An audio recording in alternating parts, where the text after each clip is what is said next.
Have you heard about the Gamestop saga in the USA? It's a unique situation on Wall Street where small-time investors have sent the stocks of a video game company soaring way beyond its realistic price. It's not worth much, and these things are sent it sky high. So how have they done it, and is a big crash coming, and why are hedge fund managers so angry about all this? Joining us now is Gorilla Tech CEO and futurist Paul Spanker. Paul? Good morning. So tell us quickly, what is it? How has it happened? What's happening? So GameStop, you could certainly compare them to a DVD store, right? So it's something that's on the way out, where you go to buy computer games at a retail store, whereas, of course, these days, when you buy software, it usually happens online. So for the share price to have skyrocketed like it has, and when we compare the price where it was around this time last year, bit under $4 a share, to where it is now. In recent days, it's been over $400 a share. There's something pretty strange going on. And when you delve into it, we look to Reddit, which is a massive online community. And there's a particular area in there, or subreddit as they call them, which is all about Wall Street bets. And this community has basically, people in the community have convinced others to basically hike up the price. So they're all betting on the stock. And the flip side is that the hedge funds were doing the opposite. So hedge funds were betting that the price was going to go down. Oh, they've skewed the market. And so it's created a real big someone's going to lose their shirt. Yeah, someone's going to lose their shirt.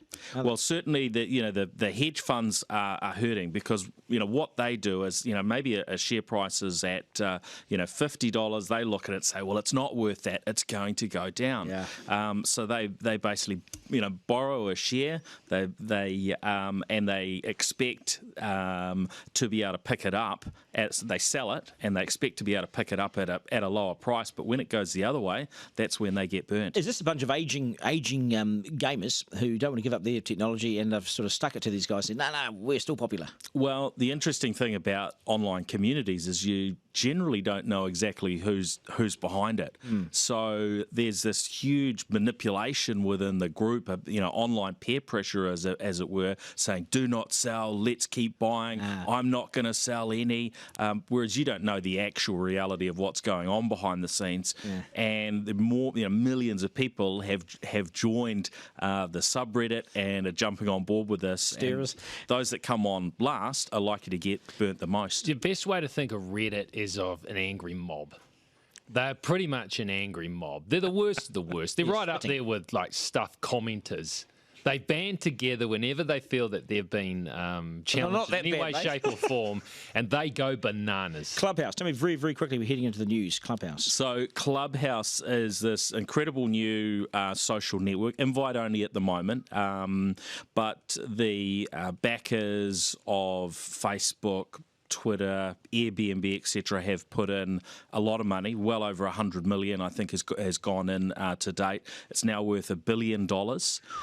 This is likely to be the next big thing online, and it's a whole mix of sort of online party that you can just walk straight into, to networking, business networking forums. And somebody yesterday I was chatting to on there told me this is kind of like the evolution of talkback radio. It's very hard to describe, as with all new digital things, but I think it's a pretty exciting platform. Keys in the middle, and we go to the party. Just go and have a listen. Say electric cars. Electric cars.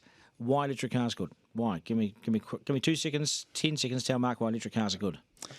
Electric cars are good because they're fun and they accelerate fast. They're efficient. You don't need to fill up with gas ever again because they just charge overnight while you're sleeping at home. They're a lot cheaper to run. Do you know Mark said he wouldn't even take a Tesla if they gave it to him free? Paul's got one, by the way. What about the batteries? That's my concern for the environment. What happens to them? Those batteries will get reused for backup power for homes. There's all sorts of things we can use batteries for when they've degraded a little bit, and of course there are mechanisms for recycling. A dinosaur batteries on the edges, a dinosaur marginally on the edges. They're fast. Yeah, I'll give you they're fast. They're convenient, but we went fast. Yeah, we did in our electric one, and it was okay. And then we went fast in our normal combustion Felt engine good. car, and it felt great. And look, we've got to look out for the environment, right? We've got to plan ahead for the next generation. Yes. Oh, well, we do anyway, Paul. Gorilla Tech CEO and futurist Paul Spain. Appreciate it, mate. Nice to see you. Good stuff.